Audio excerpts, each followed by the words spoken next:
Hello, everyone, and welcome back to the Cactus Patch. I'm your host, Cactus, and today we have a very amazing topic to discuss. We are going to be talking about the recent LAN Riptide 2024, and who better to have than one of the head TOs of the event, Raze. Raze, how are you doing? And tell us a little bit about who you are, what you do, and all that. All right. Well, like Cactus said, I'm Raze. I am a person who's done a little bit of everything, but primarily tournament organizing. So mainly right now for MomoCon and Riptide. And you say you did a little bit of everything. So you, like, at some point, you were a competitive player? Yeah, I was a competitive player back in S1, Ooh. and then all the way up through S2, and then the transition from 2 to 3, I transitioned into primarily coaching and organizing. Okay, that's awesome. What like drew you into Splatoon? Like how did you get into just Splatoon in general? Um, I wanted to play a shooter and I didn't have an Xbox or a PlayStation. So valid. And that was really it. I remember the direct where they announced the first Splatoon. I was like, that looks sick.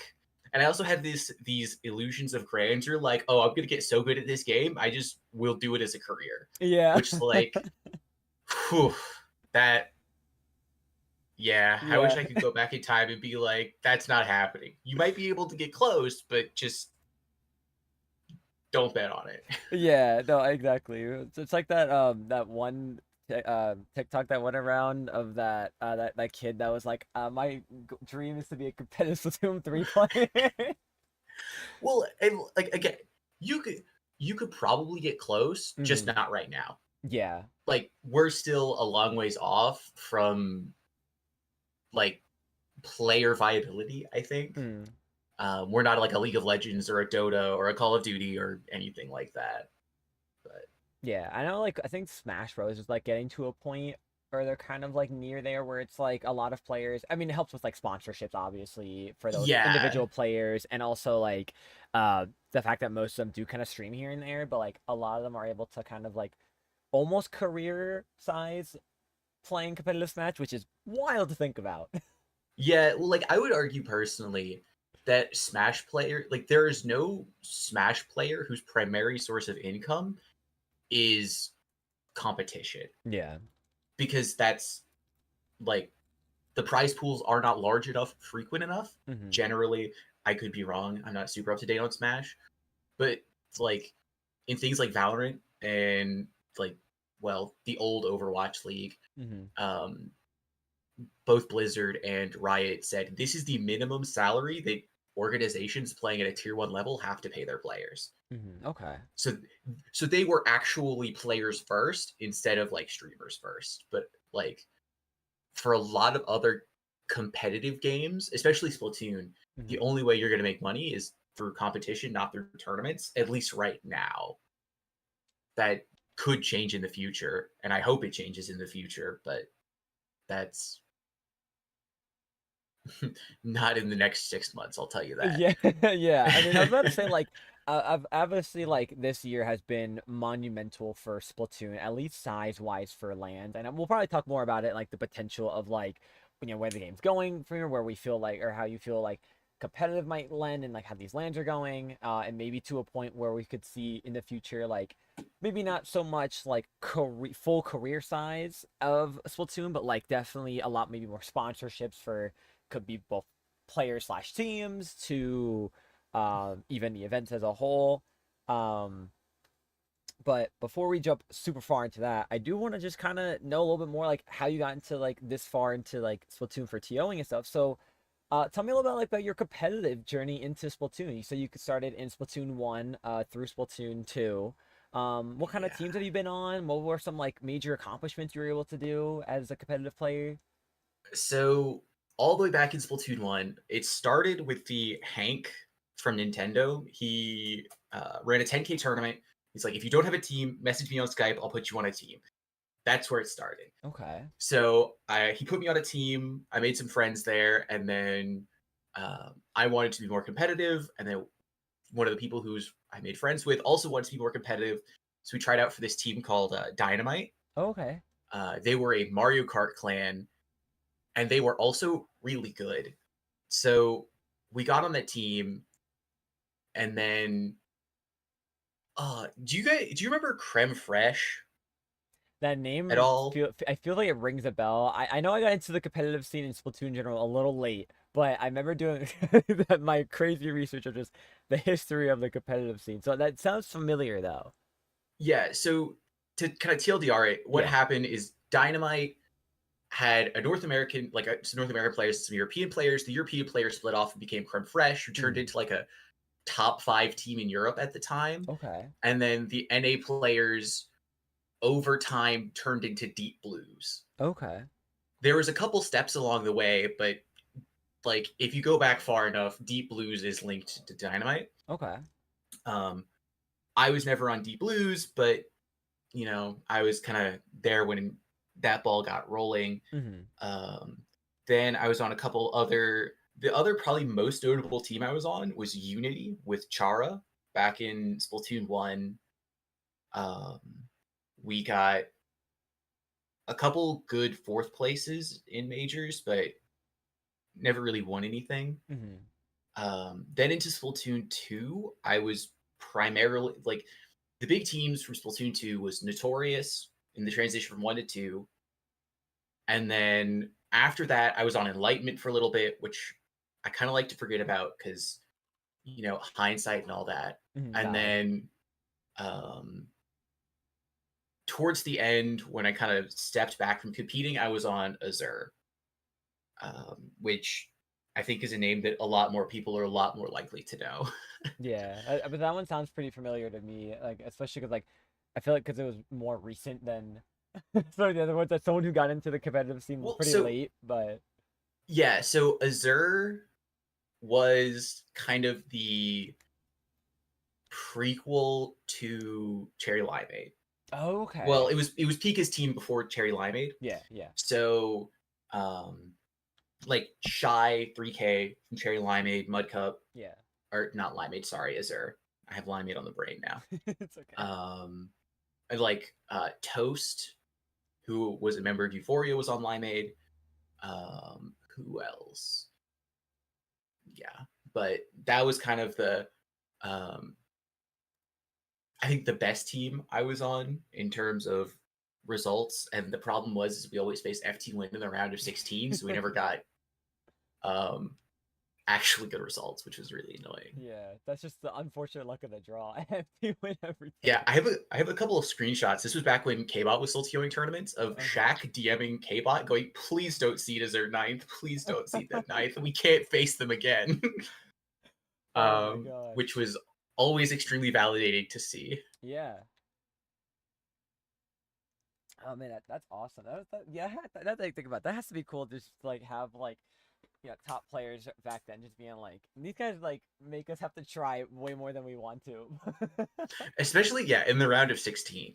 Because Yeah, then that's how early it on. always ended up working out is they had to try really hard in the round of 16 to beat us. Hmm. And then they would get like one more free round after that. Maybe not free, but like the round of like 8 would be easier. And then Yeah. the last two rounds they would lock in. Um, we actually ended up taking a game off them in a Japanese tournament. Ooh. It was Humpback Zones, but that's like saying yeah, it was 3-0 but close. Yeah. I know uh, that all too well. yeah, but in terms of TOing, Yeah. Like um, what kind of like was the switch for you that was like, you know what? I wanna make this stuff happen. so Notorious. Hmm. On Notorious, Krim, who's like the captain, was running a tournament called NNCL, and one night he was like, "Hey, I no one else has showed up to help. Would you guys mind helping out?" And I was like, "Sure," because I've been thinking about doing it for a while, and then so I helped him out a few nights, and then that in turn introduced me to Kbot and Jordan. Okay. So like then after that, I started doing more and more tournaments on my own, Hmm. with Kbot and Jordan kind of giving me tips here and there, and then just like becoming friends with them. And Um, that slowly turned into I want to do more, and in order to do more, I need to connect myself to more people. Yeah. And then um, after Ink TV kind of dissolved, Hmm. I was one of the people who tried to kind of fill that power vacuum Okay. with a new organization. It ended up falling through for a while, but then after a little bit, that idea turned into IPL, um, which and then IPL exists, and now we're kind of here. Okay, awesome. So Yeah. what was kind of, because now I'm curious, because that led you into doing a lot more online TOing. What was the first like in-person TOing you ever did? So the first in-person TOing I did was LTC Okay. 2021, I Okay. think. Actually, I think it was the first LTC. So yeah, I think it was LTC 2021. Basically, how that came around was um, it was post COVID. Endgame TV had dissolved, but KBot is like, this community needs lands. Yeah. And you guys, so some people need to figure out how to run lands. So Hmm. KBot tapped like me, Kraken, Siren, Rissa were the first four. Okay. And then after that first LTC, we started running kind of some events on our own. I Yeah. say on our own. KBot was still like Very around, prominent. making sure Yeah. we didn't like super ultra mess it up. I didn't burn down the building, Uh, say this is yeah, fine. exactly. We didn't daisy chain too many power strips together. Um, Okay. but yeah, that's how land TOing started. Oh, nice. And then from there is where you led into mainly doing the Riptides. You said, I think you said, Yeah, what was the other one? Momocon Momocon. is the Yes, other one that I'm was it. doing right now. My brain was like on Genesis. I don't know why, but Momocon. Okay, nice. Yeah, Genesis. I would love to do Genesis, Mm, um, but I think the other land TOs would actually just executive decision kick me out if I tried to do three lands. it is. That would be a lot. Like I could only imagine. Yeah, it's a lot, but as long as you have good people who you're working with and Mm, kind of what's the word I'm looking for? As long as you have good people you're working with and an idea of what needs to happen when, yeah. it's manageable. Nice. Nice. So, what have been some of your favorite things about TOing or running lands, like either online or offline? Like, what have been some of your like favorite moments? And then we can also get maybe to your I say least favorite, not most hated for a reason, but also like maybe the least favorites. So my favorite moments are always like the thing that instantly comes to mind, Hmm. the game fives. Like Oh, okay, yeah, yeah, Riptide yeah, 2024 game 5 grand finals, it's basically impossible to top. yeah, Like, and the fact that that can happen like every single year is astonishing. yeah, But those types of experiences are kind of the best. Like that's the reason that I keep doing stuff, like keep running tournaments and keep trying, yeah, because I want to share those moments, because at my core I'm a competitor yeah, and I kind of miss competing, but I also want this Splatoon scene to grow and I yeah, want more people to compete. And the best way to get more people to compete is to give them a place to hmm, compete at. absolutely, Um, like I have this analogy for the Splatoon scene that it's a, a competitive community requires three things. hmm, It requires like teams who compete, a stage for them to compete on, and viewers for them to compete in front of. hmm, There aren't a lot of people, like there are a lot of viewers and there are a lot of teams, but there aren't a lot of people who build stages, yeah, who build events, who build experiences. And so that's one of the things that I always want to try to have a hand in some form or fashion.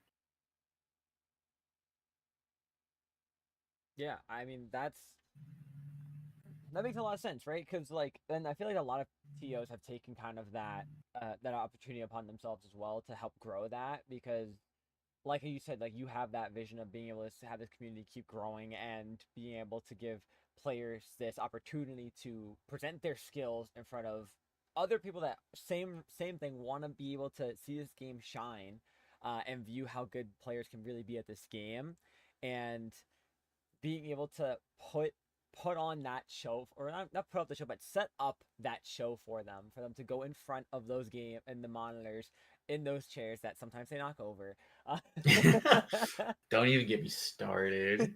it's gotten worse lately. I feel like I'm to blame for that, but I mean, not necessarily. It's one of the byproducts of just having more people. Is there more people who are likely to like knock over the chairs, yeah. right? And that's not inherently a bad thing. Like I enjoy a good pop off. Hmm. It's just there's a time and a place, and on main stage in front of all of the production equipment is not that place. Yeah, no. That's what that kind of comes down to. Yeah. And I think that makes sense, right? You have so much important stuff back there that that chair could just tumble the wrong way and it's going flying into the production computer screen. And then we have a really big problem. Yeah. A lot of money dished out, a lot of setup ruined. It's a lot we don't want to worry about. Yeah.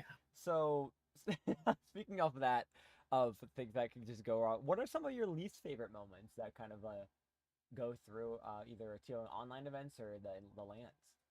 The Nintendo Switch, just in That's fair. general. Okay, interesting. So, one of the things that is always the most annoying thing about LAN is the technical troubles Yeah. because there's a lot of moving parts and the Switch necessitates that Hmm. because it's a hybrid console. It's like half portable, half, at home. Yeah. USB-C is great. It is. It's a fantastic port. It's a fantastic standard. Hmm. But the Nintendo Switch hardware is sometimes just not good enough. Yeah. That's. I feel like that's been like an ongoing issue for so long. But it makes Well, sense. It makes sense because like I've never. I don't think. I think this land's been obviously because like the sheer number of people has increased. We've seen a lot more. But like just the mhm. amount of like land DCs. Yeah, and that's one of the things that annoys me a lot because I don't have the time to actually find a concrete fix in the venue. Hmm. Because the only time where I'm going to have to troubleshoot a bunch of those problems is while the tournament is running. And if Yeah. the tournament is running, that means I need to have people playing games, or I just need to like shrug my shoulder and say, okay, well, I guess I'm ending at 2 in the morning tonight because I want to figure out this problem 100% certainty. Yeah. And I don't want to end at 2 a.m. because I would like to sleep because I have to wake up at like 8 a.m. to go run pools tomorrow. Yeah. Or like at least set Um, up everything the next day. yeah, it's just yeah, because oh, the Nintendo Switch. It's a piece of hardware. Yeah. Yeah. That's like putting it kindly. Yeah, it's fantastic when it works, but there's just a lot of times where you need to just be a techno wizard and just kind of wave your magic wand and hope it works. Yeah. Like at Riptide this year, there was the collegiate event. I think it was Saturday night, and in grand finals, when there's like a specific special, I don't remember what it is exactly offhand, Mhm. but the crowd would just yell, "Let's go gambling!" Oh. And and then for the next, like the entire day Sunday, whenever I tried to reconnect someone from a lobby after they disconnected, in my head is just, "Let's go gambling!" And I was Just just, playing in your head. yeah, it Oh was my just like a gosh. brain worm that I couldn't get Yeah. out. Oh my god. In your head, you just see like the slot machine. Just hoping Yeah, everything is well, green. because that's what it feels like sometimes Hmm. when you're connecting switches to LAN mode. Yeah.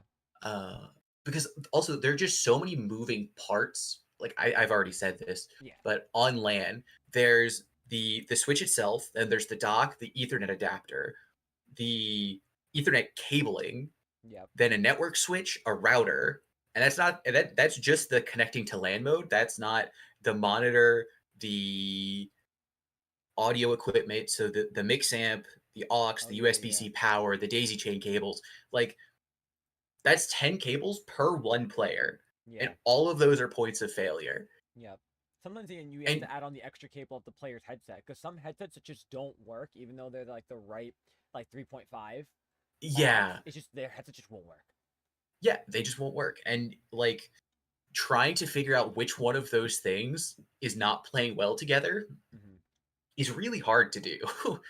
Yeah. Because there's a setup on the the second stream Hmm. where it we couldn't figure out why one of the mix amps wasn't pulling game audio from the switch. But if we plugged an aux cable into it, there was like some interference. Yeah. So basically, until like I think we figured it out on Sunday, and Kraken finally figured out a solution. But I was just whenever someone would ask about the audio problem, I'm like, okay, so you can either have game audio with the crackle, or game audio playing out through the monitor and no crackle. Because again, the tournament is running, and Yeah. depending on how far behind we are, is how much I'm willing to fiddle with it. Yeah. Um, but yeah, there's just some stuff like that where it's just, what is going on here? Yeah. Why is Yeah. it like this? Would you say like I guess like it would be a like for the like let's say that because we're nearing in on the Switch 2. Like let me refix my words here. Yes. We're nearing on the Switch 2. Nintendo has announced like so at some point next year they're gonna announce the successor. I guess to help make this problem easier, what would be your hope for the Switch 2 that would hopefully make um LAN events a little bit better, just a little bit. Um, I think the thing that would make things like that I really want Mhm. is I actually just want OLED docks to be standard. Okay. Because they have the built-in Ethernet, Mhm. that removes the need for us to have USB to Ethernet adapters, Yeah. which is like 2 points of failure that we could just remove from the equation. Okay. Got you. So just having that would be really nice. And then the other thing, like a physical switch thing that would be really nice is better, just more powerful network cards Okay. on the Switch. Like those two things would be really, really nice because they would help with the stability of like packet flow, Yeah. So that makes sense. making sure that everything gets received in a timely manner and all that fun stuff, which was just is my current running theory as to why there are so many disconnect issues at this Riptide is that some switches are just getting old, Yeah. and then you put a bunch of old equipment in a room and some of it's bound to break. But I could never really test that theory because my focus is on trying to minimize that time so the players can have the best experience possible actually playing the game. Yeah. And I think there's been like this year alone, there's been a handful of like like top players, I won't say pro players, top players that like their switches of like their batteries are exploding. Like it's or like they're popping out and it's like day one switches or they got like the OLEDs when they first dropped and those batteries have out of like thousands and thousands of hours of use are finally just like I've had enough. I'm leaking this battery acid. Yeah, yeah. I mean, and the batteries. I don't even know what we do if a battery is that on land. It would probably just be a go find a new switch, which like sucks to say. I mean, hey, to be fair though, close to the Kalahari Resort for Riptide, there is a Target, there is a Best Buy, there is a That's GameStop. true. That is So true. I only remember that from like my first ever Riptide I went to. For my first ever LAN experience was when Splatoon 3 dropped, and everything was like Oh, don't right even there. get me started on that. Oh, that was a nightmarish experience. It felt like a Running fever dream. It felt like a fever dream. it was so having to run a day zero tournament on land with a land mode that just didn't work was a fever dream. Like we had like luckily like K-Bot was there, but we had like it was myself, K-Bot, Paste Cat, and Vincent. Mhm. We're all trying to figure out why does land mode not work. Like in terms of like Splatoon IT, Yeah. I don't think like that's a dream team. Yeah. That's like the roster. Mhm. So the fact that like we got really lucky that everyone was able to be in the same room at the same time so we could try to figure it out. Yeah. Because like if I was doing that one all on my own, I probably would have just thrown in a towel. Because there was multiple soft locks, Mhm. which was just so not fun to deal with. Yeah.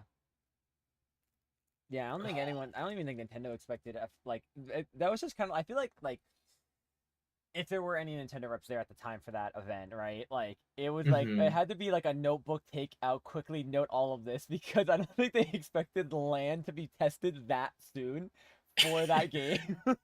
Well, and so Spl- Nintendo just has this habit of putting important in-game events on Riptide weekend. Yeah. Because I think of like the three Riptides that I've run, two of them have been on Splatfest weekends, Hmm.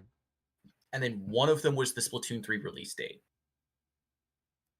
Like, it's just clockwork. Yeah. It's Like, just no. I wish I could just like call someone up at Nintendo and be like, "Hey, can we move this like to next weekend? Like, pretty please." Or like one weekend earlier, like please.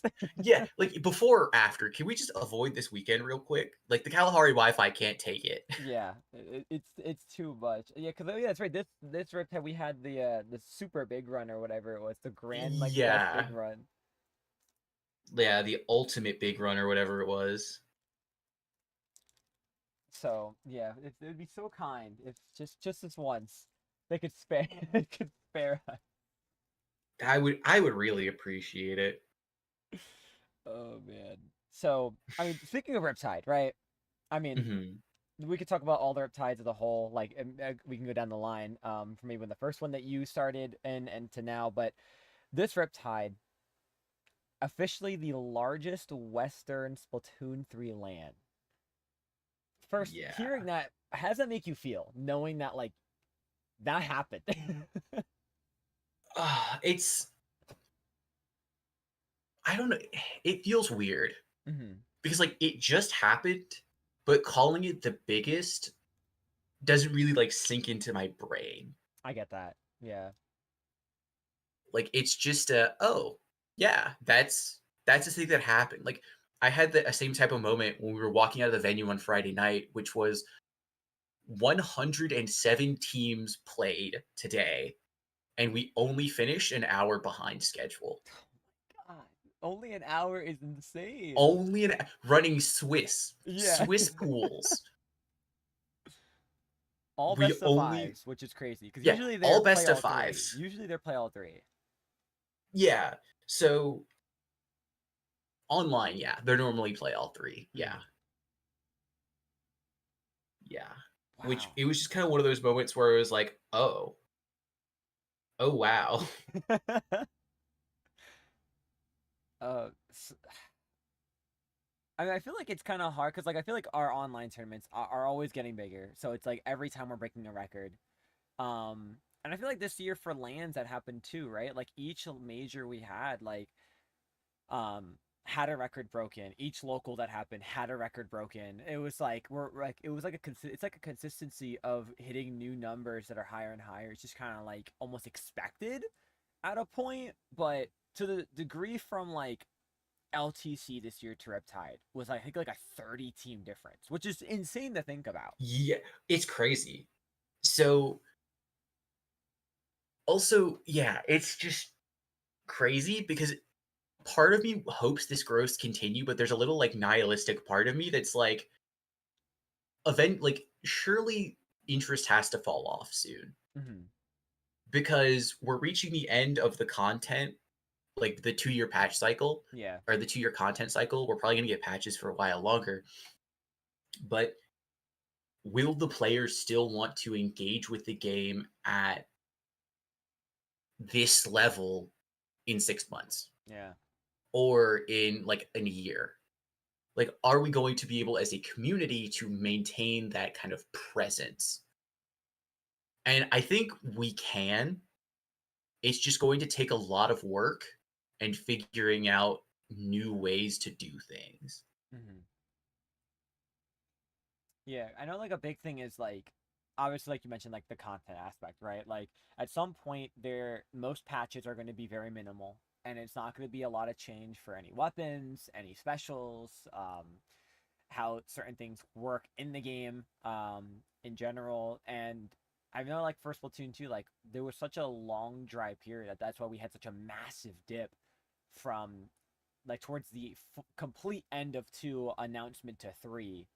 um we're just there was no high interest, and then obviously Splatoon 3 happens and numbers skyrocket, and we had a little dips here and there, but like the numbers don't lie. They're showing that for right now anyway, the community's doing a really good job at keeping consistent and keeping upbeat with what's going on. And it does help that we're at a point where we're still getting decent patches to a point where like things are still like changing how certain like weapons work and things like that. Yeah, we're still getting gameplay updates. Yeah, yeah. Yeah. Like, my big thing is that as long as people keep playing the game and Mm-hmm. talking about the game, we'll be fine. Yeah. Like, I hope it's not calling it like bad on Twitter. That's not ideal. But as long as players continue to engage with the game in some way, then the scene will be fine. Mm-hmm. Yeah. So that's just the kind of end all be all when it comes to stuff, when it comes into competitive growth, because we don't even necessarily have to grow anymore in Splatoon 3. We just need to sustain ourselves until Splatoon 4 so we can see another uptick, Yeah. is like my opinion on the matter right now. Yeah, I think that's a valid way of looking at it and putting it too, because from 2 to 3, we lost a lot of player base. There was a lot of players that did lost the interest in all completely, and then they it's come a little bit for Splatoon 3, but then you see how a lot of players are just kind of like either skill levels skyrocketed, or you're at a point where you know there's a you have like the two gaps of one team's really good and certain players are really good, and the rest is just kind of like a jumbled. And looking at how like trying to bring in how like the like from a viewer perspective is for this too, I think it also helps a lot that our top level scene is so stacked. Like it's not the Starburst era of one team takes all in a 3-0. We're at a point where Yeah. a lot of our events, like from world champs to our lands to even locals, like we're seeing games go at minimum game 4, at best a bracket reset, which is kind of unheard of for events like this. I mean, online majors are a little differently, but even then, like online majors are seeing that kind of same style right now, where those players that maybe were like struggling in mid level are now fighting some of the best that still want to compete, and now have to like have new challengers approach that's like, okay, wow, like you're making me work harder than I have had to work in like a long time. Yeah. And that's I think there's kind of two reasons for that. And because it's really, really good to see a lot of things really, really close. Hmm. But I think part of it is there are a lot of people who really, really want to grind. Yeah. And then, but there's also a lot of people who are, I think, I don't know if this is the case anymore, but for top level, for a little bit, it felt like it was. There was a couple teams who were just kind of coasting. And then people were like, I want to catch up. And now that people are starting to catch up, it's starting to create a cycle of, I'm going to grind. Oh, no, I don't want them to catch me. I need to grind too. Hmm. And I also think we've started to have a couple more large events, which is good, like the 20XX League and Super Yes. Jump Yeah. happening recently, and even LTC, or not LTC, excuse me, Riptide, all Hmm. happening fairly close together is a good thing because it's gotten a bunch of people to grind the game again. Yeah. It's just maintaining that growth is challenging, especially from a TO perspective, Hmm. because like they're not easy events to run Yeah. just due to their size. So running those like it's kind of happenstance that we got 3 of them really close together, Hmm. but then making those events happen consistently enough that people will continue to engage with it, but also not burning TOs out Yeah. is the delicate balance because again, these big events just take a lot of effort. Hmm. And if TOs run that event, put in a bunch of effort, and then just kind of turn into a blob on their sofa after the fact, Hmm. that's like cool. That's one good event, but it's not helpful for a long period of time. Yeah. And that's the important thing right now that I'm trying to think about when it comes to like running tournaments and offering my opinion to other people who run tournaments is figuring out a way to grow us the scene sustainably. Yeah, we have a lot of like you mentioned, this period of time we had these past couple months, we've had three amazing events happen pretty close together. But now you got to look at the other like 7, 8 months. What's gonna happen? At least when it Yeah. comes to mid to top level, because obviously low level, you got low ink every month. You have a lot of Hmm. new tournaments that are popping up. You have LSLs, you have from the Ups, you have a pretty sustainable monthly to bi-weekly events that are pop up that keep the low level player base pretty active. But when it comes to like that top level player base of those players that a lot of these lower level players look up to and like watch for streams or in general have players they want to root for or see how the game can be played, it's hard to have them, have that sustained for them, and then you slowly start losing that grind aspect of it. So it's like you got to find a weird middle ground where you're not burning out your TOs, it's not hurting them to have to run so many events, but you also making sure you're not stepping on too many toes of other events just to have these majors, and having a kind of almost consistent schedule where everything's spaced out enough where like if there's any little dip, it's not for long, and like the interest is still Yeah. going to be up there. Well, and I think the one thing, and kind of my biggest, whenever I go talk with any other IPL TOs, I express this opinion. Mm-hmm. Um, so IPL publishes the 1 month calendar of like, here's our tournaments for the month. Oh yeah, yeah, yeah. What I've been pushing for us to try and do is once we get closer to the end of the year, is publish a 2025 calendar Okay. for the entire year that says we're going to run a super jump here and then a, like a super jump here and then we're going to run a new event here Mm-hmm. and stuff like that. Yeah. Okay. But again, that also requires a lot of effort because like talking with like Dapple Mm-hmm. saying, "Hey, we want to run in these bunts." Like it's very rare that I think a tournament organizer actually looks super super far out if they themselves don't have a tournament they want to run there. Yeah.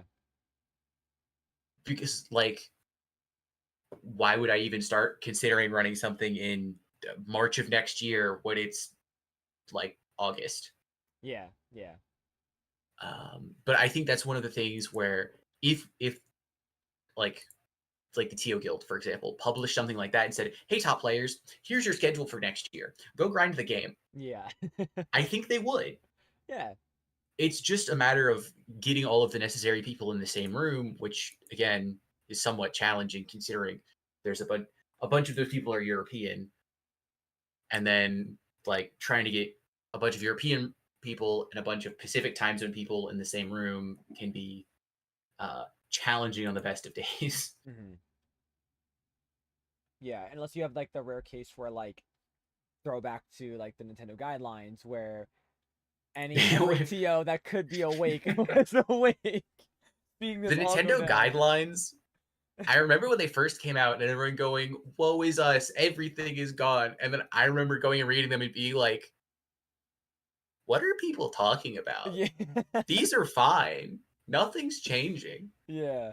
This doesn't affect us as majorly as it's made out to be. Yeah. Well, and that's also one of the reasons having TOs who will just kind of go, "Wait a second," and be like a slightly skeptic is really nice. Mm-hmm. Yeah, you have some that have the sense of it's like it's like you have all like it's like the Inside Out movie with all the emotions. It's like you have your one group of the panic button, you have your one group of the let's look at this from like the lawyer aspect, let's read the fine detail, and then the like you have the very chill group that's like nah, I will get over it, and then you have like do like every like you have someone for to fill every like kind of bubble that could be going Hmm. through for one person, so that way it's like okay, while y'all panic, we'll read. While you're reading, we'll like just kind of keep the community from falling apart. And like everyone's got like a almost like a job assigned without like purposely it being assigned. Exactly, exactly. People have roles that they naturally fall into and then everything kind of comes together at the end. Yeah.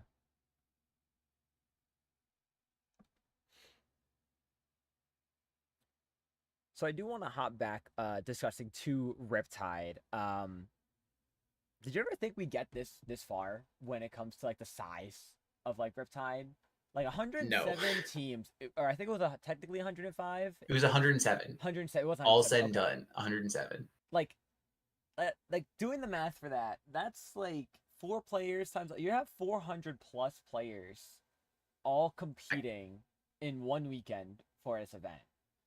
I think the final total on players was north of 450 because there was 10 or 12. Mhm. There's a bunch of teams who had 5 players who had alternates Okay. because Riptide is not primarily a Splatoon event; it's like primarily a Smash event. Yeah, yeah. So a bunch of rosters would get fifth players to play on like Friday while someone else was going and doing like a Smash Brothers pool Oh yeah, or yeah, yeah. something along those lines.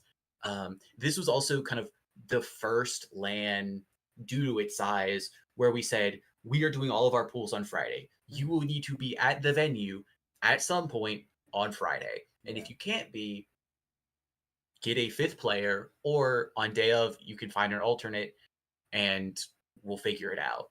Yeah. But everyone is playing their pools on Friday. Yeah, I mean, with the player size, it made sense to do that, right? Because then, like, I know from there you had your redemption, most of silver bracket, and pretty much all of bronze bracket except for finals on Saturday, and then Yes. Sunday you had top 32 silver finals, Bronze and then finals. bronze finals. Yeah. And I think like that was probably was one of the like if not the best way to put it because of just how massive this event was. Yeah. So, like, one of the interesting things about the format this year is I don't think. Well, so we had a format that could accommodate 128 teams. Okay. If we get more than 128 teams at whatever our next event is, Hmm. I do not know what will run on a weekend because this was a 3 day event where we used all 3 days, 10 a.m. to 10 p.m. every single day. Yeah. So right now, Splatlands has the philosophy of we're trying to, at minimum, get everyone somewhere between 4 and 6 sets. That's the goal. Yeah. Like if you lose every single set, you're gonna get at least 4. Hmm. Although I think for this lane it was 5 because no, it was actually 6 because there's 3 Swiss pools, 3 in your bronze or silver pool. Yeah, so it was minimum 6 sets. Yeah. Um, if we start going above 128 teams, or we start doing a 2 day event like LTC, that goal becomes a lot more challenging to execute because we have so many teams to try and play games. Yeah. So we either have to make them not best of 5, or we have to start cutting people a lot sooner than we might want. Hmm. So instead of running like bronze and silver kind of consolation brackets, we might have to figure out ways to drop those brackets and then do like other fun stuff like a table turf bracket or salmon run or something else like that. Yeah. So that when a player is eliminated from the tournament, that's not the end of their weekend.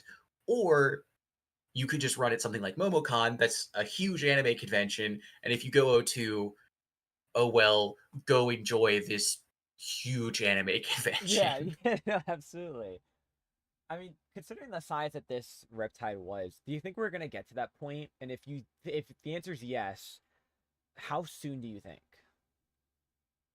So I think it depends. Okay. If the players like the meta and the competition is still fresh and interesting, Hmm. I think we could exceed 128 teams. Maybe not easily, but I think we could. Okay. If the game starts becoming stale and players stop enjoying whatever the meta looks like, Hmm. then I think we're going to see a fall off back towards 96 teams. Okay.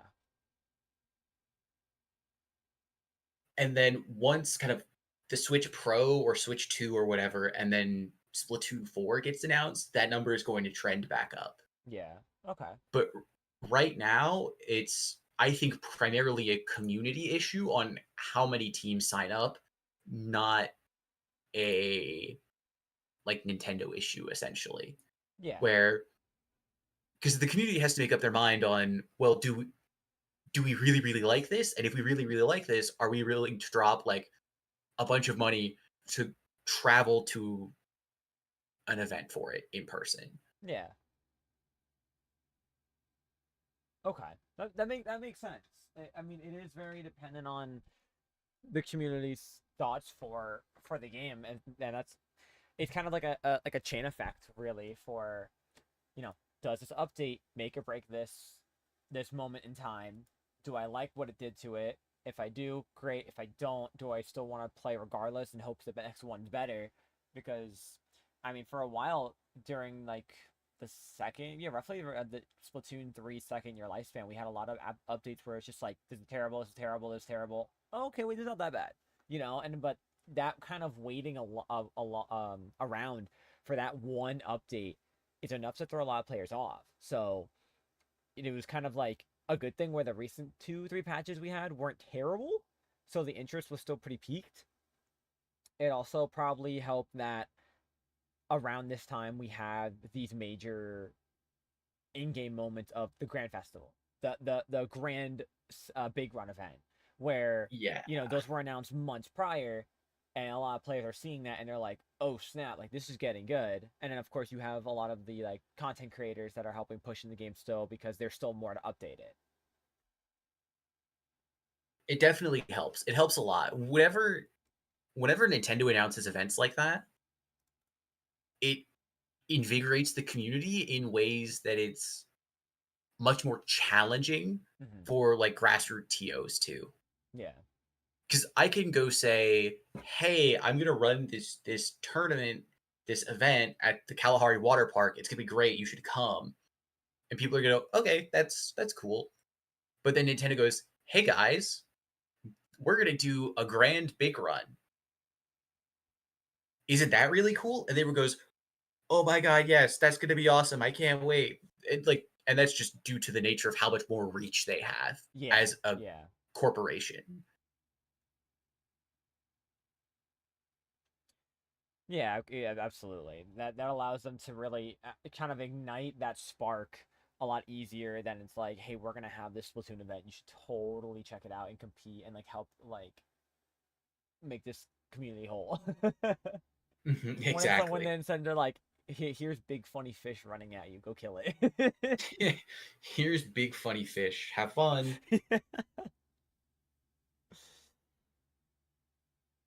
So compared to I guess other Riptides, because this is your third Riptide that you've TO'd? Yeah. Yeah, it's my third. Okay, so obviously size has a lot to do with it, but if what are some, I guess, things that maybe were done differently or like you saw differently at this as this event compared to the other ones that you've TO'd? I mean, the primary difference is size. Yeah. Because one of the things that's really important to me and Kraken, and even Aaron, the person who's like the head TO, Hmm. is making sure that every Riptide feels like a Riptide while still improving on it. Okay. So, like, the big thing this year, one of the kind of improvements was more stations Hmm. and then the production value. It's like last year we got the second stage or the second stream, and then this year it was putting more matches on the second stream and having the space to do more matches. Yeah.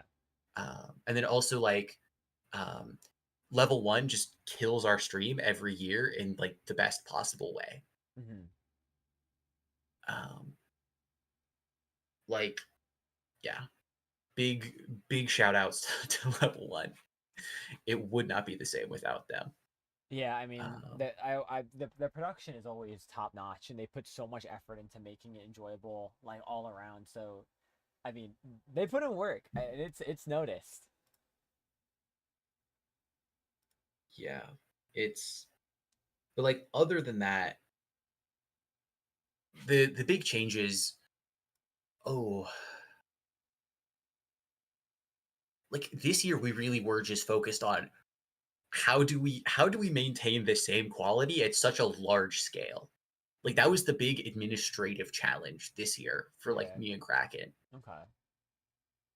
Because when you really think about it, I think last year we had in the ballpark of like 60-ish teams. Mm-hmm.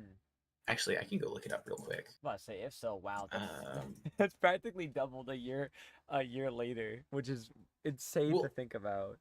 I saw a tweet that had the numbers for Splatoon at Riptide, and it was like 37, 41, 35, where it was pretty consistent. And then there was just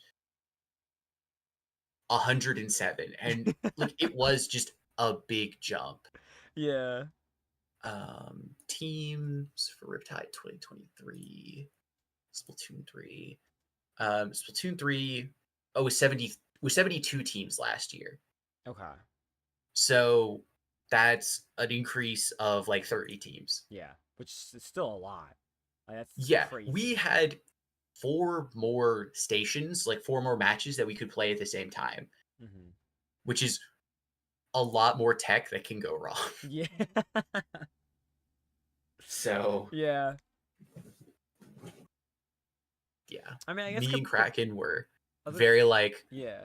how do we do this and still make sure everyone has fun? Yeah, I got you.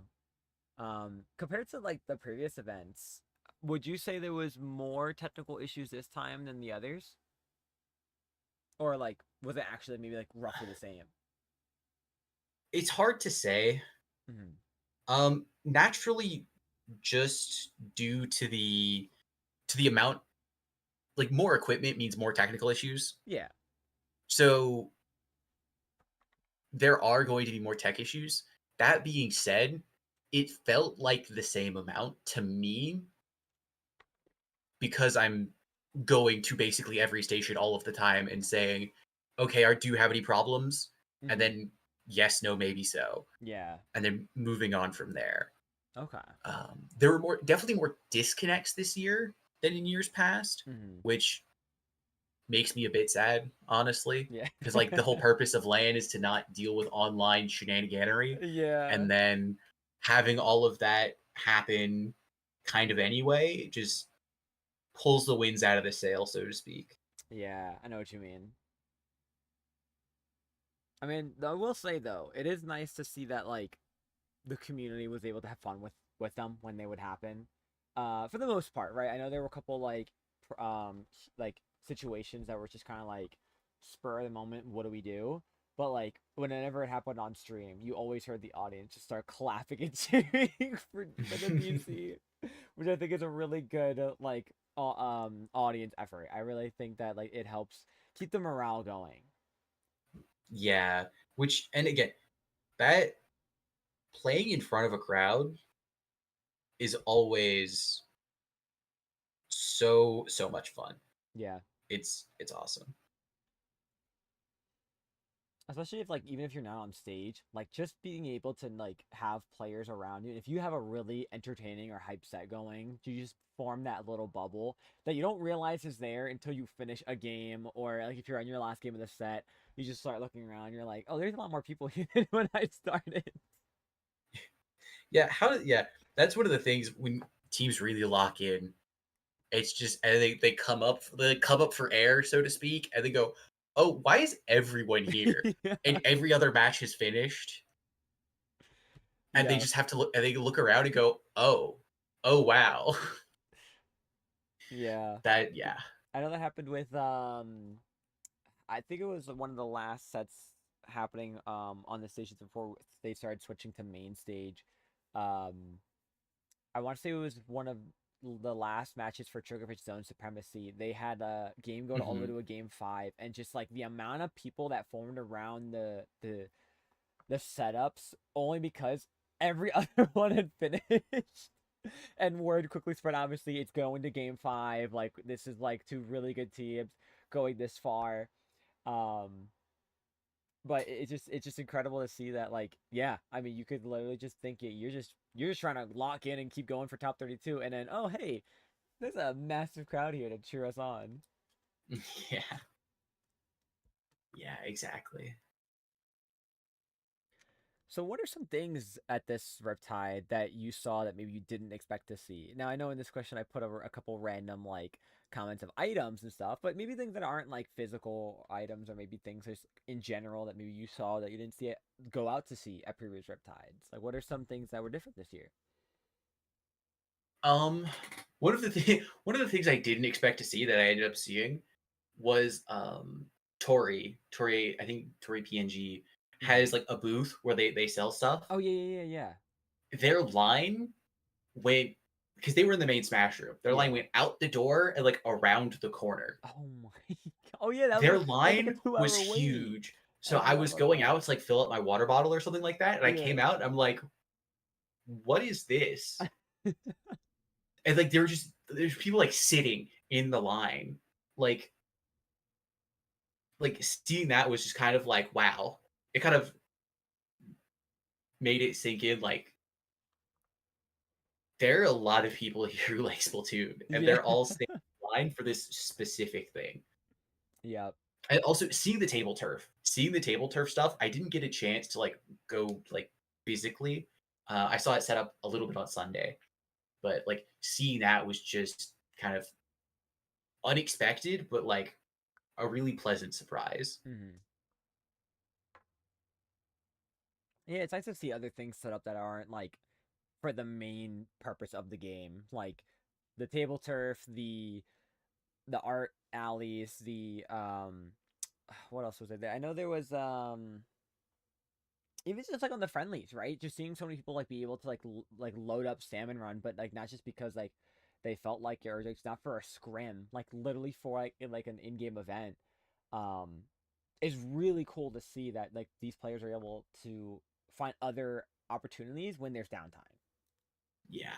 Well, one of the things that I wish we could make happen was actually actual friendly setups for Splatoon. Mm-hmm.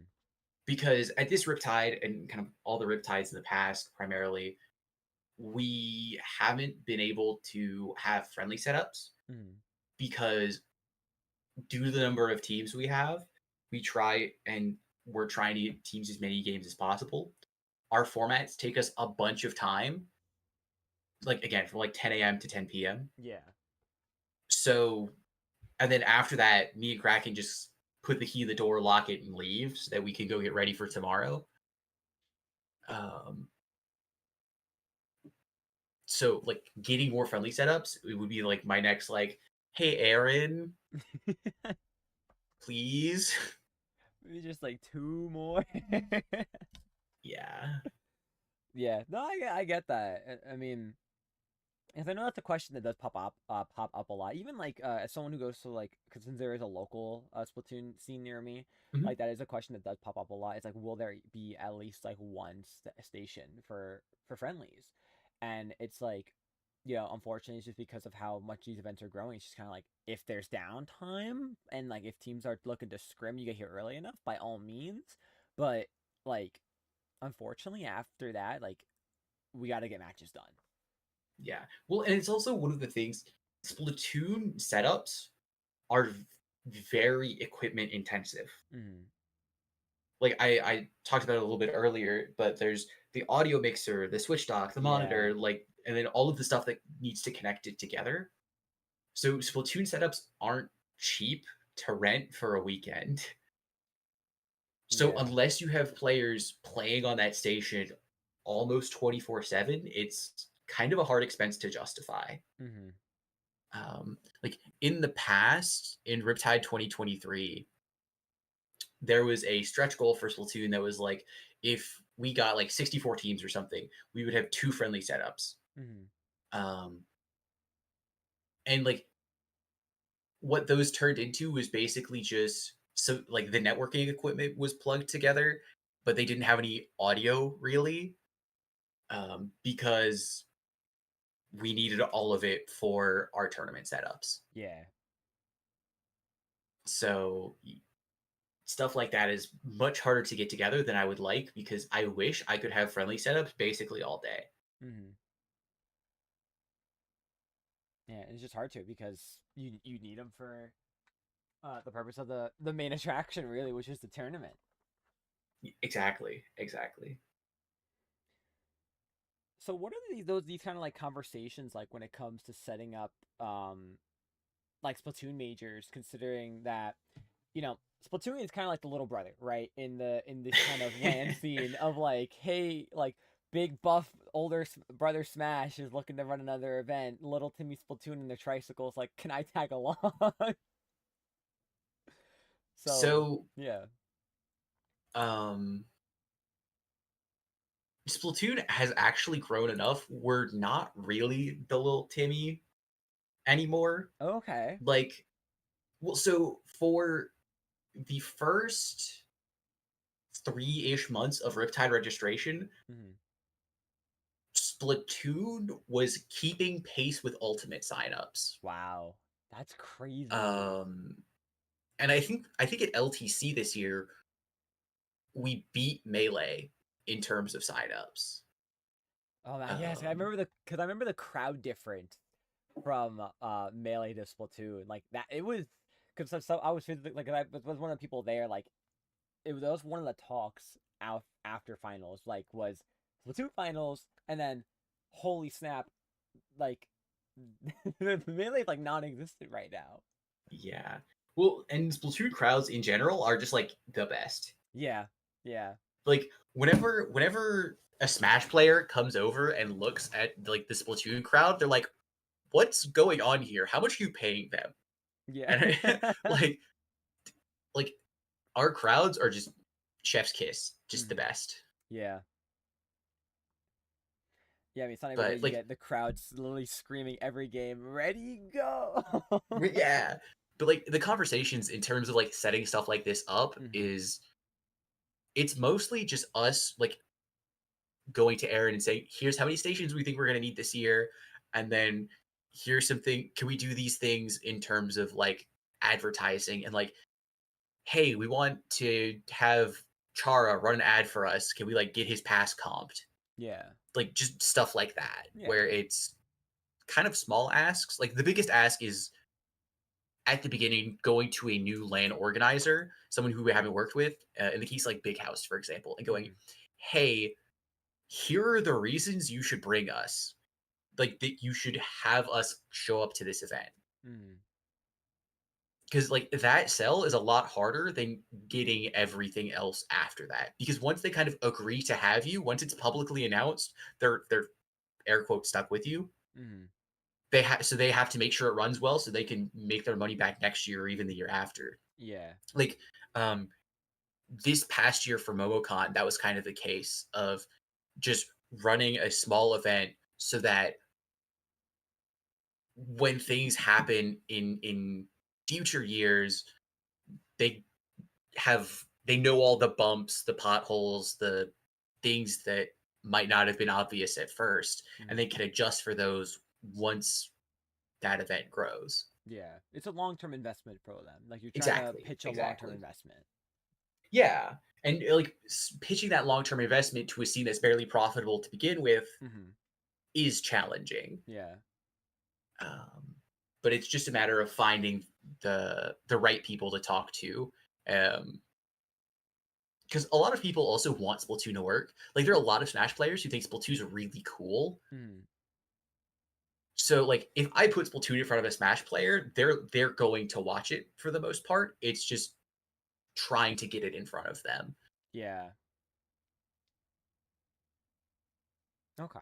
And that's good to hear though. Like, I mean, for like, cause like I mentioned, like my reference of like being Splatoon kind of being like the little sibling, was just because like again, like for one, Smash Bros has been around for so much longer, right? They have that upper hand of being around for a long, long time.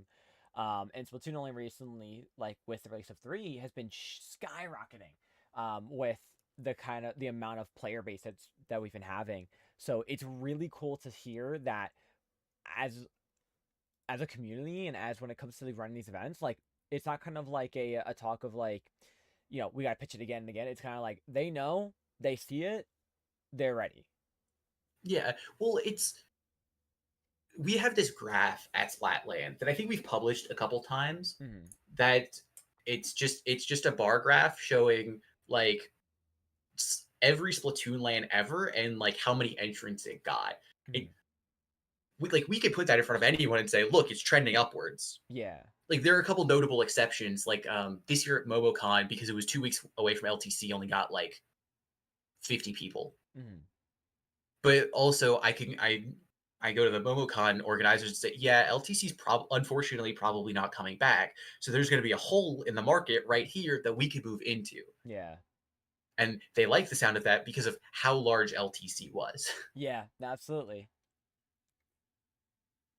But yeah, taking that graph to like TOs and saying, look, Splatoon as a game is trending upwards. It might take you some time to get there, but once you get there, that here is 400 people who wouldn't come to your event otherwise. Yeah.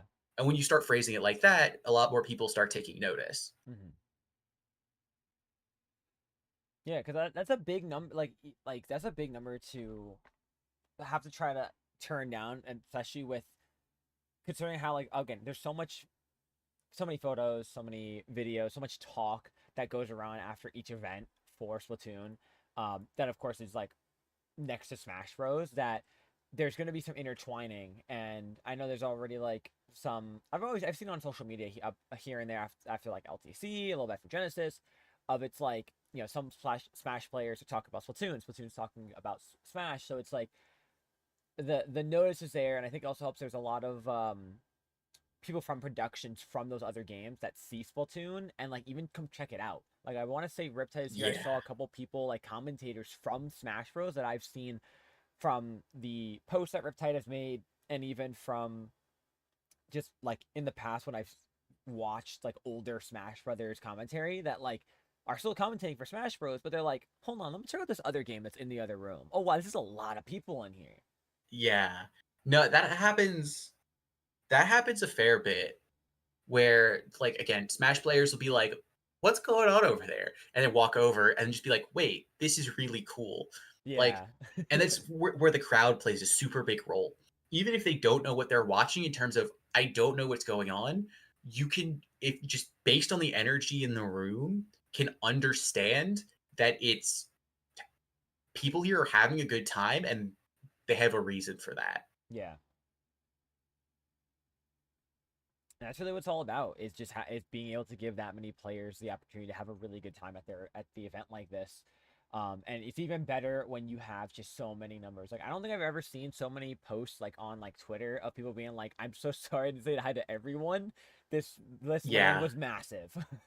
it was because like 450 people all playing Splatoon is just it doesn't you don't realize how big that number is until you actually see everyone.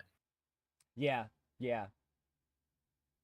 It didn't hit for me until we were finally watching like I want to say top eight on like the streams and just seeing like the crowd slowly form. Because like what I like to do at these events is if I can is record a lot of the hype sets right when it comes to the stage like the crowd reaction so people get obviously you can hear and see the reaction on like the streams but it's another to see it from an angle of like someone in the crowd and Mhm. like when I would look back on them and just like turn around, I'm like, there's a lot of seats here, and I'm like 80% of these seats are filled. Like this is insane. I remember LTC there were so many people, they didn't have enough chairs, so people are pulling Hmm. chairs from like old setups, and also maybe just like on the floor standing in the back by tables because there's just so many people. Hmm. Yeah. Like this year for Riptide, we started the weekend with 12 setups. Hmm. We ended the weekend with 8. We had to take 4 of them down from between Saturday night and Sunday morning so that the Kalahari could come in and set up like 100 more chairs. That's crazy. Yeah. Oh man. Splatoon crowds go crazy. I mean, on the topic of the size, where do you think we go from here, right? I mean, like, obviously you have a couple lands that have already had Splatoon's name thrown to it. You've had Genesis, obviously Momocon, LTC is no more unless something kind of like rebrand happens, which I don't think there's been talk of it. So I mean, size wise, I know we kind of already talked about with how the ups and downs of just the meta and how people think about it. But land wise, I mean, where do you feel we go next? Like, is potentially MomoCon like the next one we have? Are we kind of not in a place for like a winter, I guess, land? So I think kind of the next step for the Splatoon scene at large is locals and regionals Okay. because right now it's hard to justify a lot of majors in person for Splatoon Yeah. without us kind of without the entire community saying we only want to play on LAN, get rid of online majors. Hmm. Like, and I don't think that's ever going to happen. At least I as a TO would firmly push against that. Yeah. But like locals and regionals, like Sea Battle, and what's the Arizona one? Sunset Oh, Surge. Sunset That's Surge. it. Yeah. I mean, there's even Um, like there's so many that popped up. Like there's those. You have New Inkland. You have obviously Metro Inks, Big Dapple, and Gridlock. I know. I think there's one in Texas hosted by Dio. I Um, don't remember. I don't know its name though offhand, and I feel bad about that. I don't. I just know it's a But Houston land. yeah, It'll but it'll hit me later probably. We'll be mid sure. conversation about Yeah, something else, and I'll be yeah. like, I remember. But yeah, like the But like local scene has low key skyrocketed. We have a lot of locals. Booyah Bay in I think it's North Cali. NorCal, yeah. Is finally happening since SoCal has been a little MIA at the moment. I mean, like a lot of lands are popping up. Yeah, and I think that's kind of the next big step, in my opinion, for at least in-person Splatoon, Hmm. because that's going to get more people like invigorated to like and know what land Splatoon is. And I think there might even come a point with locals and regionals that a land meta will actually develop because we have enough in-person events. Yeah. Because right now, the meta is the online meta Yep. because you're just playing so many more events that are happening online. But like in person, things feel different and play slightly differently. Like everyone has always kind of acknowledged up until recently that Brella didn't work online. Yeah. So there was no reason to put any time into it. But if you have like regionals and locals, then becoming a Brella player is now something that might actually be worth it Yeah. because you'll have enough consistent practice with a weapon that works that it will like actually be worth to pull out on a major team with a major scale. I did find it by the way. It's H Town Splashdown. I found it. H towns, okay, And I'm sure there's a interesting. couple others like here and there. Yeah. I'm gonna have to like, cause one day I really do want to like go or one year go to every single local, which would be quite the road trip. But like it just there's just so many, and I feel like within the next year we are gonna see probably more keep popping up. I remember I was talking to um their name is Pock. They used to be on Aquatic Vanguard. Hmm. Yeah, I They remember. I know um who they are. they want to host one. I think it's Indiana. Oh, Um, interesting. but the land scene is kind of hard down there because there's no like some lands um like Metro Inc.'s Big Apple have the opportunity to Hmm. host at this place called Brookland, which the whole premise of that venue is literally for gaming. Like they are a pure Yes. gaming arena. But it's so hard for places like where they are, where they don't really have a place like that. They kind of they would spend a lot more time, effort, and money into having to completely make it because you have to find a rented space to put it up. You have to pretty much set up everything from the ground up rather than it being kind Hmm. of pre-set up. So it's Well, like, you have to find a way to get all of the necessary equipment, yeah, yeah, which is not easy. yeah, It's not easy at all, actually. It's one of the more challenging aspects of organizing lands. yeah. Yeah, I think Rice, who hosts the NorCal, who's hosting the NorCal local, I remember they were like telling me about all the like the mix amps they had to go through to get, and it was a Hmm. hassle because not Yeah. a lot of people are kind of like for say selling them.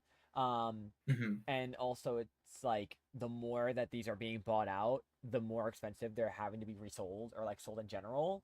So like the price is going Yeah. higher, and it's like, Hmm. all right, Hmm. now we're running into an issue where it's like they were kind of cheap before, but still expensive. They're really expensive now, and the quantity is getting the market is getting severe. Yeah. Are they using like TM1s or like the Astros? I'd have to Or do scroll you know? back. They told Okay. me I'd have to scroll back to find it. I want to say TM1s. Yeah, those they're pieces of equipment, that's for sure. That's all I can say about them. Fair, fair. What's the like? I'm actually curious because like, what's like the major difference between like the Astros and the TM ones? Like I know like one has um, like a single dial, the other one has like two, I think, right? so I mean, the TM1 has 4 dials per person. Oh, okay, okay, okay.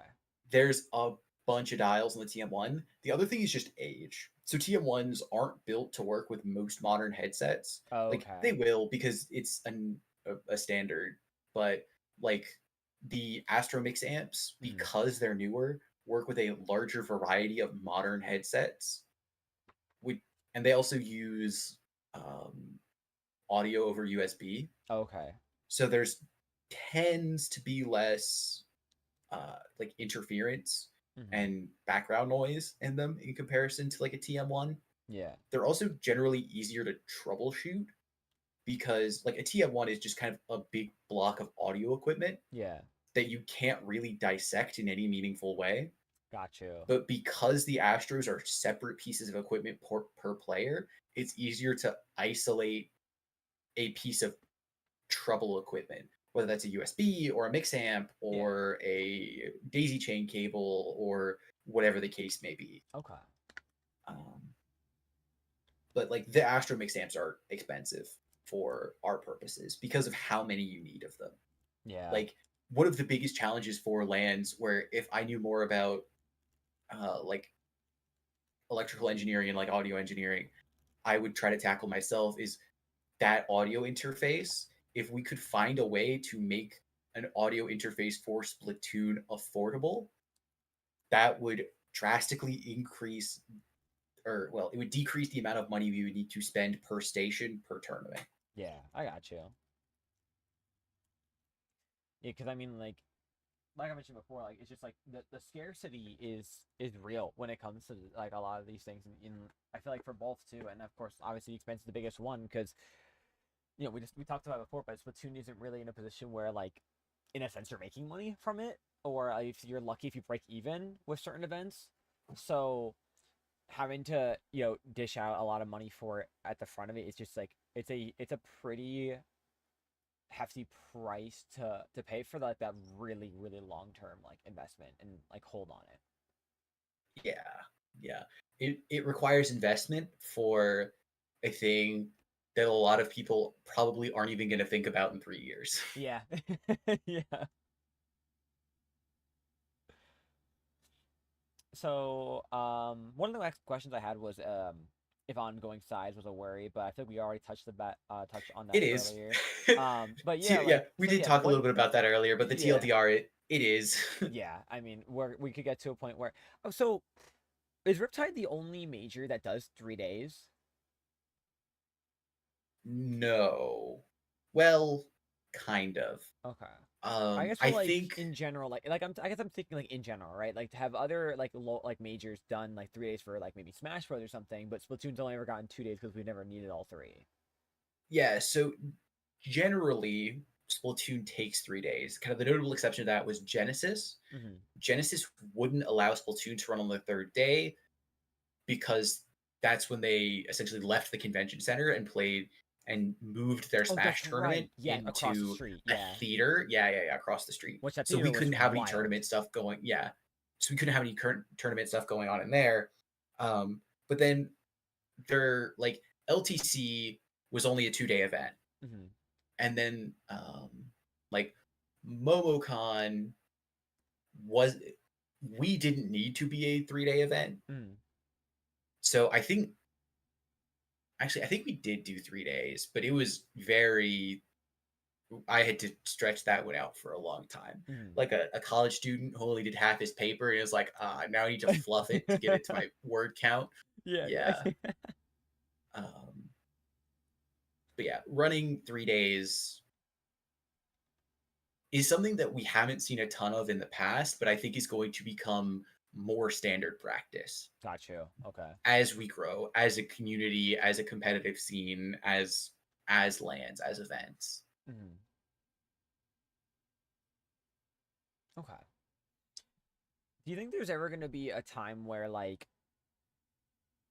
I mean, depending if we like grow to a size and like we can't like for whatever reason, let's say we get to above like the 128 player limit and um we're stuck with only 2 days where we might have to bend to like online to finish or like start off the event. So,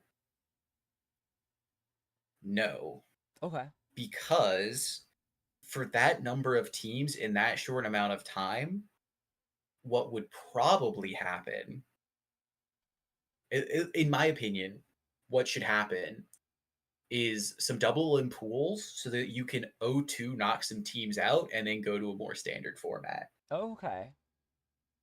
That's what I would do in that type of situation. Mm-hmm.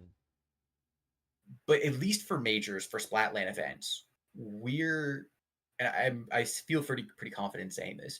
We're never going to start an event on LAN and then end it online, or start an event online and then end it on LAN, unless we can guarantee that everyone is going to be there. Got you. Meaning we had like so like Panda showed up and said, yeah, if these 8 teams win whatever qualification, we'll bring them all to MomoCon or LTC or Genesis or Riptide or whatever the case is, Yeah. and then they could finish it there. Um, like finishing a tournament online is something that should be heavily frowned upon, in my opinion. Mm-hmm. Yeah. I mean, I kind of agree with that, and honestly, my reason is just because like I feel like that's half the reason you go for that, right? You're there to see these hype sets in person. You're here to cheer on your favorite teams, not behind a monitor. But well, I guess technically there's a monitor between you and them if they're playing in front of a monitor. But you know what I mean? Yeah, Like yeah. you want to be able to join the crowd and chanting whatever it is, whether it's a player's name, whether it's the countdown, whether it's the start of the match, whether it's screaming cooler or soda because someone threw tactical cooler. That's a part of the experience. So doing it online would definitely take away from the experience. Yeah. Well, and also that finals, that top four is like the best part, in my opinion. Yeah. So, like, cutting that out, I think, is a criminal disservice Yeah. to anyone who attends. Yeah. No, absolutely. Absolutely. It's just it's a different feeling. It really is. Yes. Um I just thought of it now. So how did because I know I think it was the winners of Super Jump got their pass Mhm. for Riptide paid for. Um Yes. how did that really like come about? Like how does that kind of get, I guess, thrown onto the table?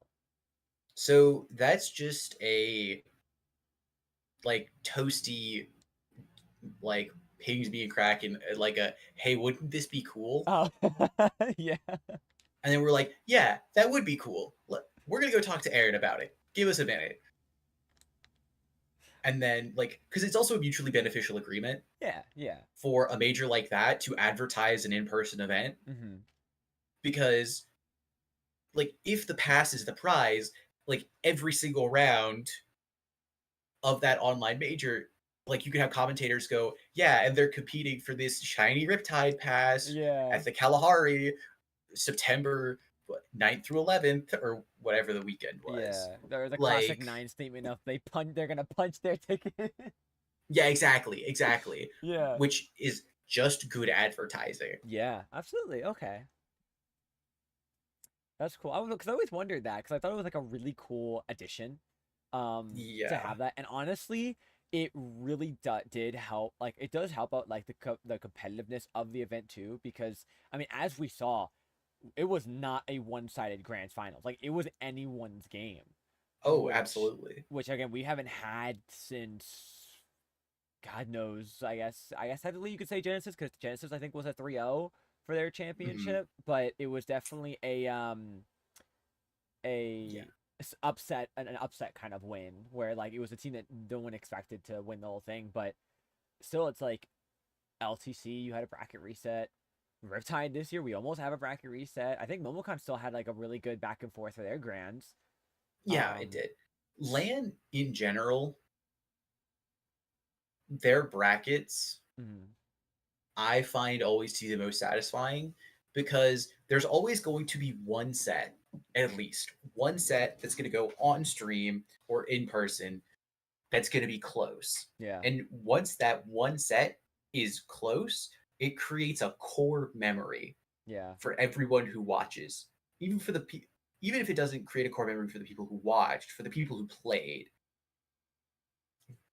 And those like core memories are like really important to me as an organizer, Mhm. trying to get as many of those as possible. Yeah, because I mean that lets a lot of players want to come back next time, right? Because they got that feeling they Exactly. know they'll get it again, and for both player and viewer, like holy like, and you have all like obviously all those players that like watch from home that like I guarantee this year saw for last year's, and they were like, I want to go next year. I'm planning this out. Mm-hmm. Yep, that's how we grow. That is how we grow as a scene. All right, so moving along. Trophies and medals for Riptide. So Mm-hmm. are these all designed and provided by like Riptide staff and those who like run it? Is there anything you need to really worry about when it comes to them, or is it just kind of like an add-on for like it's one of those things that like you don't have to stress about. They give it to you at some point when it comes to like day three. Yeah, no, they handle all that. Nice. Okay. Like we are almost completely hands off with trophies and medals. We Nice. just say medals for collegiate and medals for our main event, please. Thank you. And that's and Aaron goes and orders them, and then we get them on event day, and everything's great. Nice. Um, Along with that, prize pool. Was there one? Is that something that Riptide also handled, or is that more of like your Yeah. side of So thing? so when you sign up for an event, you know how when you like click the button, there's like a $10 or $15 fee. Yes, yes, yes. That's the prize pool. Oh, interesting. So so the prize pool was like 450 or 450 times $15 a la prize pool. That's where that cost goes. Is it goes Gotcha. straight to the prize pool Okay. because the pass itself that 60, 70, $80 Hmm. when you sign up the for like Riptide. That is for like the convention center and equipment and all that fun Yeah. stuff. That's all for all those expenses. That $10 or $15 you pay after that is for the prize pool of the tournament. Okay. And then so Riptide handles all of that, but Aaron asks us, "Hey, how many teams do you want to pay out to, or how do you want to pay out?" Hmm. And then me and Kraken go, "How big do we expect our prize pool to be?" And then we come up with a number, and Okay. then we tell Aaron our percentage breakdown. And Aaron goes, "All right, got it," and that's it. Nice. Okay. Cool. So it's not like a crazy stressful figuring out. It's really like, yeah, here's some numbers. We crunched Well, it. yeah, because there are tax implications. Yeah, yeah. Because again, the napkin math prize pool, 415 times or 450 times 15. The napkin math prize pool is like, I think it was north of $5,000. Mm-hmm. Yeah, is around $6,700. Okay. That, which has tax implications. Yeah, yeah. So like the IRS is like, where did you get that money?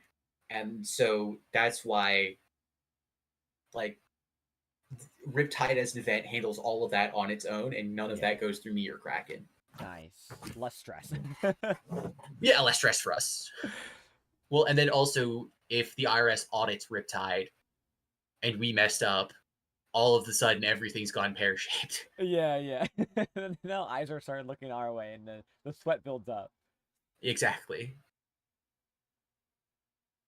I mean, for the most part, this question kind of was answered throughout so far. But like working with the Riptide team, I mean, it seems like when it came to getting everything necessary set up, I mean, seemed pretty smooth for the most part. Yeah, I know. Working with like Aaron is the main person we work with like before event weekend, but then Mhm. there's also like Contra and like Maddie and Jade, Yeah. who Maddie is the format Start GG person. Who, whenever me and Kraken say this is what we're doing and we need it put on Start GG, we give it to Maddie and she knocks it out of the park Nice. and just like crushes it. And then Contra and Jade just handle all of the volunteer stuff in terms of getting them all of like the vouchers and t-shirts and all that fun stuff Mhm. and making sure that that stuff is handled. And Okay. it's always a pleasure to work with them because they crush it. Nice. As one of the main TOs for the event, um, are there still was flying down and like preparing like stays and everything, like flights and all that, or I guess drives, things you still had to pay yourself, or was Riptide like accommodating? Because I know I think for No, MomoCon they yeah, flow out the like commentators and stuff. So I was wondering if with Riptide kind of a similar matter. yeah. Riptide does the same thing. Okay. They pay for our hotel room, they comp the plane ticket, and then they pay us after the fact. Okay, nice. Like um, like running a major like this as part of another event. Like, the first thing Kbot said when we did this is you should never lose money on one of these events if you're getting like contracted for it. Got you. So that's like, because if you're doing it yourself, that's different, Yeah, yeah. obviously. But like for something like Riptide or MomoCon, where like me and Kraken or like me and Seekant are getting contracted to run Splatoon, if we're losing money on that, then that's eyebrow raising. Yeah, absolutely. No, that makes sense, especially because like this is literally a major. Yes. Okay. That's good. WTO moment. I love that. I love that. I I wish we could pay more people. That's something that me and Kraken kind of talked about this year was for next year not doing volunteer commentary Hmm. at Riptide and then paying commentators something. Okay. Unsure. Like, and again, this is a conversation that me and Kraken are probably gonna have in 6 months Yeah, yeah. It's gonna come when up when again. like Riptide comes back around. Yeah. The prepping has to Of start. do yeah, do we want to do invite only commentary this year? Um, and like that can change, Hmm. but I will say paying commentators does simplify things. Yeah. Yeah, because I mean the commentary roster for Riptide was massive. It was So crazy. there are 3 different schedules that me and Kraken have to keep track of over the course of a weekend. Hmm. Actually, 4. There's the Smash volunteer schedule, because some Splatoon volunteers go and help with the Smash event. Yeah. Then there's the Splatoon volunteer schedule with like 6 or 7 people on every shift, Yeah. depending between pool captain, stream runner, spec cam operator. stuff like that. Then there's the competition schedule, Hmm. who's playing what, where, when. And then there's the commentary schedule of who do I need in front of that camera before someone starts yelling at me. Yeah. So trying to keep track of all of those schedules at the same time while running the tournament is more stressful than you'd think. I mean, I can only imagine too, because like, um, I mean, let alone we had like 20 plus commentators. Then you have all those commentators who are potentially playing, mixed in with more people that are probably doing both of that and also want to do a Smash set. They might go 0-2 in. And then, Mhm. like you said, the other volunteering for Smash too. It's like, it's so much like, I can't even fathom it. Like, that's just how crazy it just feels to me. Yeah. But y'all did it. Y'all got it done. Mhm. We got it done, for better or worse. Yeah. And everyone seemed to have a good time. So Yeah. I'm not going to question Yeah. And that's all that matters. it. So I know you were TOing for practically the entire weekend, but did you ever have time to like view the Smash Room, the artist area? And if not, were you able to have someone like check it out for you? Like, um, or were you just like kind of hunched over, stuck to that desk all day? I think the amount of times I left the room during brackets, like during competition, I could probably count on my hands. Wow. Because basically, how the schedule worked out for the weekend was, so we had 10 a.m. pools. So Kraken went down to the venue at like 8. That way people could like get in and play if they wanted to. Yeah. I went down closer to 9, and then from 9 we did not leave the venue until about 11. Like the exception is like the tournament has gets food for us, Hmm. so we would like leave to eat, and then that's it. And then at 11, because again we have 10 a.m. pools the next day, we would probably go like hang out a little bit. Like Kraken would go hang out with TZS or like CCA, Yeah. and then I would go hang out with like some of my friends, and then we would go to bed and do it again the next day, because all of the vendors would close by the time we got out. Yeah. Yeah. There wasn't really a time for me and Kraken to go do that. Yeah. Um, so yeah, unfortunately, no. Yeah. I mean, but again, it's a fair trade-off, though. It's like the opportunity to like be a kind of spectator-esque or help run one of the largest events in the scene. Like, Mhm. like I think that's a pretty fair trade too. Yeah, it's definitely an interesting trade. One that I think is worth it. Yeah. Yeah, it puts you a part of history too. Like, I mean, I know a lot of like players are like, they say like, "Oh, I competed in the like largest event," but like being able to say like you ran the largest event to me just seems so much cooler than just being Yeah, like, "Oh, I played in it." it's definitely something to put on the resume. That Yeah. is for certain. Yeah.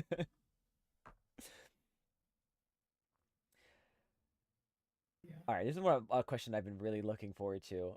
Would you ever consider playing at a LAN, that be it major or local, or will you from here on out stay strictly TOing?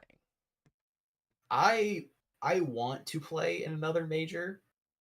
Um, the problem is that all of the majors in the foreseeable future I have a hand in. That's fair.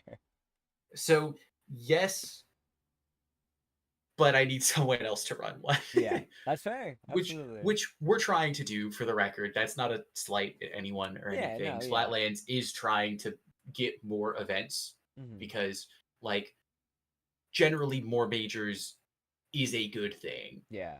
but that at least right now we're kind of, I don't want to say slump because a slump isn't the right word, but with the two events, they just so happen to be events that I'm running, so I can't really participate in them in good conscience. Yeah, no, that's fair. That's completely understandable. But what about locals though? If a local popped up in the Carolinas, I'd probably go to it. W. yeah, but I don't know of anyone who's thinking about setting up a local in the Carolinas except for me. Hey, you know what they say? It always starts with one. True, true. That's how I think all these start. Sorry, it's just one person's got the drive, and then they find someone else in the area or like somewhere near, and the snowball goes. It does. It rolls and it grows. So, what is next for Rays now that Riptide is over? Um, recovery, then Yeah, probably W.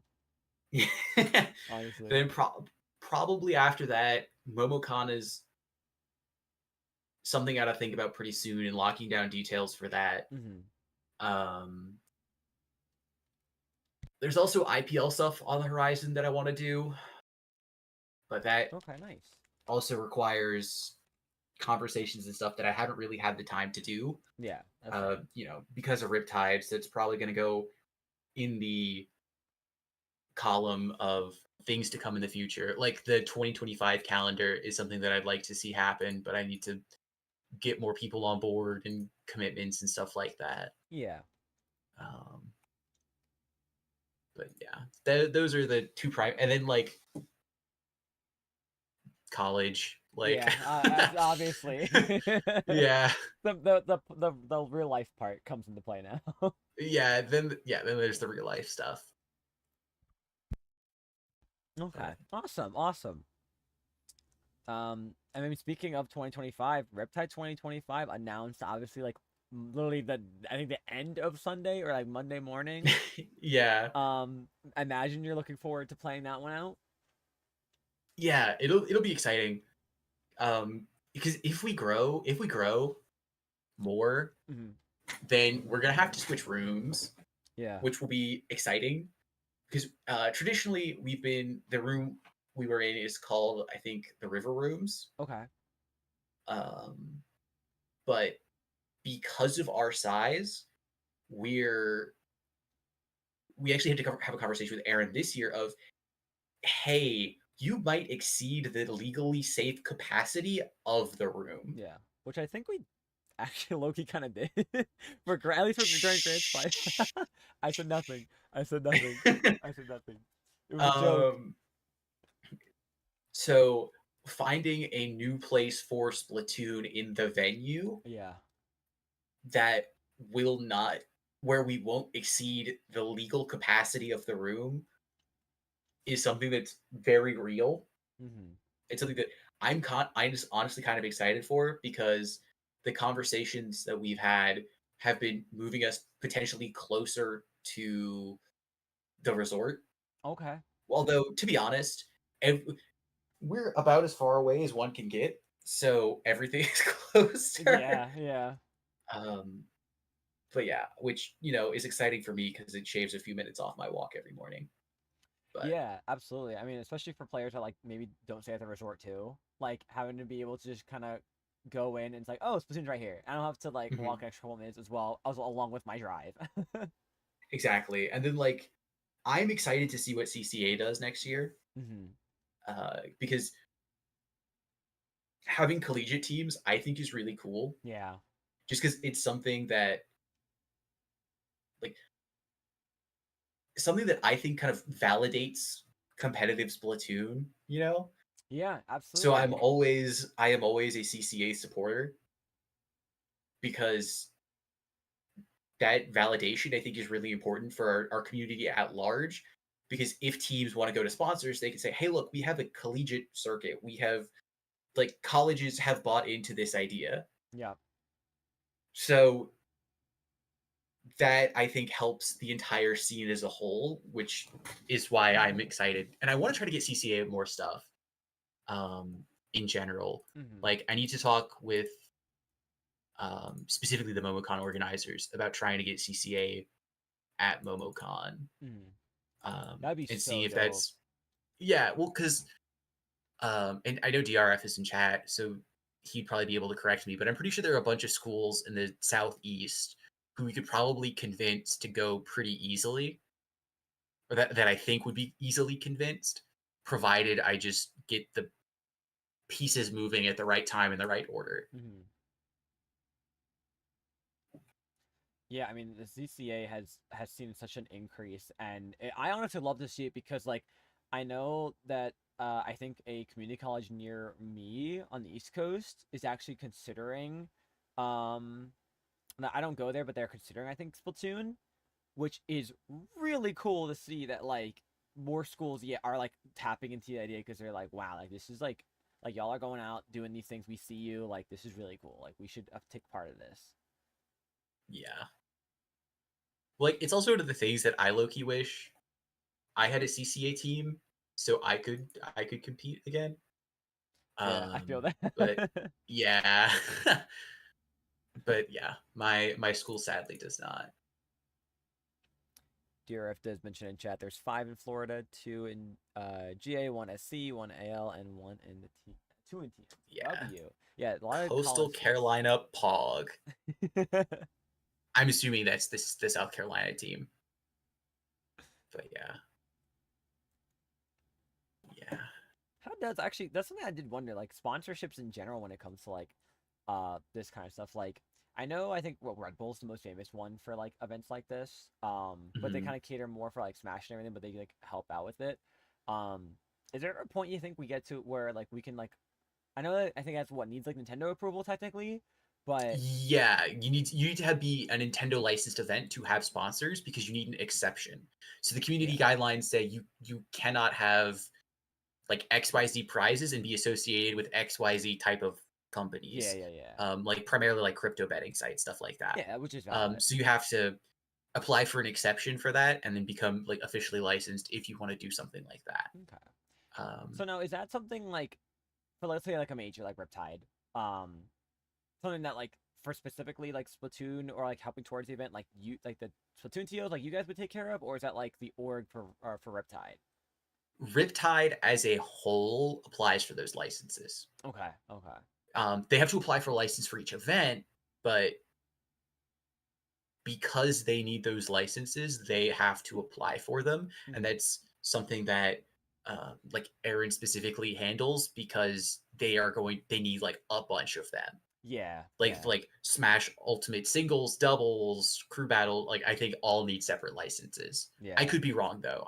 Because I haven't gone through that process personally, hmm but um, due to the number, the generally Riptide and like MomoCon handle that on their own. okay, gotcha.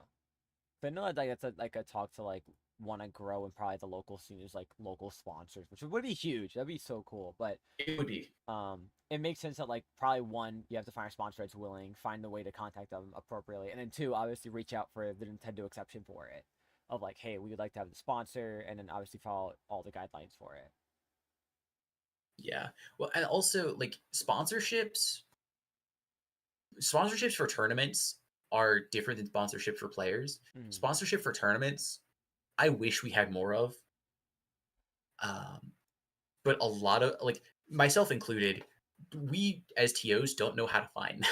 yeah, And yeah, then finding products and things that a want to sponsor us and then that we want to have sponsor us is hard yeah, because like there have been a couple of organizations that have approached IPL in the past and be like, here's this thing, we want to sponsor you, and then they give us their proposal or whatever, and it's just completely unreasonable. yeah. Something that Like, like you literally can't like these are teenagers playing this game. Good luck. yeah, like so that balancing act is challenging, Mhm.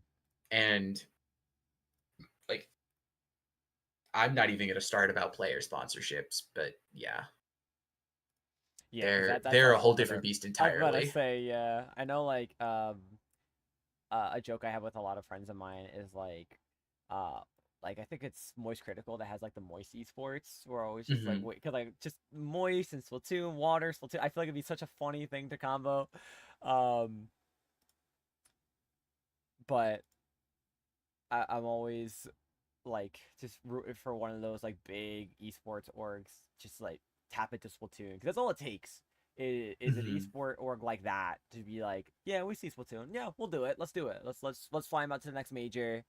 and push from there. Well, and with we're probably not going to see player organizations for a long time Mm. because there isn't really any money in Splatoon. Like again, it kind of comes back to the making a career out of Splatoon Yeah. isn't really viable right now because the only real viable way to monetize tournaments is pay to play or sponsors for the tournaments. Yeah. And the sponsor for the tournament would pay the sponsor for the team, and it would just create a cycle essentially. Mm. Um, but then pay to play, that would give the team sponsorship something to do, and we wouldn't need tournament sponsorships. But pay to play online, at least legally, is gray at best Yeah. because there's a lot of gambling laws that are just kind of not the best. Mm-hmm. Yeah. Then they're They're not not like, helpful in the slightest. yeah, they could be very broad in a sense where it's like too questionable to want to risk it. Yeah, exactly. That's fair. Well, one of these days, we'll hope we're getting there. I mean, the size is growing. Yes. I mean, I definitely like. I think you said earlier before we first started. You know, next 6 months probably not most likely, but Splatoon 4 is an opportunity, and it's nearing closer by the day. So Yeah. there's always potential. Every day we inch towards it. Yeah. Waiting for that Nintendo Direct reveal trailer where we're like, please don't be DLC. Please don't be DLC. If it was still DLC, that'd be fine. That's yeah. Like It keeps side it order going. was fantastic, and again, it hypes the game up. Yeah. Literally any news from Nintendo is good for us. Yeah. It's just having the community ready to kind of pounce on it and do something with it. That's the hard part. Yeah. Yeah. No, fair. I mean, it could be cool to see it held on a little bit longer too. Like, I don't know what kind of other addition they could do, but like, if it goes on the lines of how side order was, like, we would be in for a really good time. Oh, absolutely. Side order was amazing. It was peak. I still need to finish all the weapons to get the octo shot. I'm still bad. No way. I mean, I technically don't even own side order. I've just watched my friends play it. Fair. So Sorry, I've done this. I don't know how many live streams I've watched of players playing that, and I'm like, getting all the same color on like the chipboard. I could never. Sorry, that is insane to me. I mean, getting all the chips is kind of fun though. I want to like that's the thing they call like 1000% thing. Like I'm still trying to Yeah. get to that point where like I think there's like a couple for each weapon, but then like it's RNG based obviously, so it's like I'm missing like one with charger, and like I'm not good with charger, so it's like how many times do I gotta go through with this weapon to suffer to get this one chip? Yeah. RNG, let's go. A land making it just a little bit better at a time though. At least with Stamp and Brella. All right, Stamp well, umbrella. things that work on land slightly work a little bit better because of the netcode online with the recent patch, Yeah. kind of a little bit. A little, kind of, sorta, maybe, Yeah, possibly. yeah. But land hammer, I mean, peak. I hate it because I it's good. still, I think it was Genesis.